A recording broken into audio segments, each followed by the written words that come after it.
ভয় হলো একটা সংক্রামক ব্যাধি। এই পৃথিবীতে কি কারণে মানুষকে হলো দাস বানিয়ে রাখা হয়, মানে আমরা তো আশরাফুল মাখলুকাত, কিন্তু এই মানুষকে আবারই বলা হয়েছে বালহুম আদল, অর্থাৎ তারা চতুষ্পদ প্রাণী থেকেও আরো নিকৃষ্ট।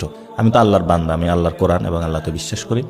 সেখানে বলেছে তিনটা জিনিস, অর্থাৎ ওলা নাবনু আল্লাহকুম বিশাইমিন মিনাল খৌফ, খৌফ মানে ভয়, ওয়াল জুল ক্ষুদা, অর্থাৎ আমরা কেন ক্ষুধার কারণে তো যাই যে ভাই ঠিক আছে গুলশান অফিসে যাই, ওখানে কিছু টাকা পাবো, মানে নিজের বাপ বলে আরেকজনের বাপ বানায় দিই।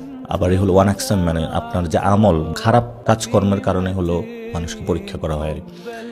তিনটা জিনিস আমি আমার লাইফ থেকে বাদ দিয়ে দিয়েছি। রাসূল সাল্লাল্লাহু আলাইহি সাল্লাম যখন ইসলামের দাওয়াত দিয়েছিলেন, বলছে তোমাকে চাঁদ তারা দেওয়া হবে, সূর্য এনে দেওয়া হবে, তারপরও তো মুখটা বন্ধ করো। রাসূল সাল্লাল্লাহু আলাইহি সাল্লাম কিন্তু কখনোই এটার সাথে কম্প্রোমাইজ করেন নাই। তো এখন আমি যদি বলি লা ইলাহা ইল্লাল্লাহ মুহাম্মাদুর রাসূলুল্লাহ, অর্থাৎ আমি রাসূলকে বিশ্বাস করি সাল্লাল্লাহু আলাইহি সাল্লাম, এবং আমি তার উম্মত দাবি করি, তা আমি কেন ভয় পাবো? আমার একদম স্পেসিফিক, আমি আল্লাহ ছাড়া কারো ভয় পাই না।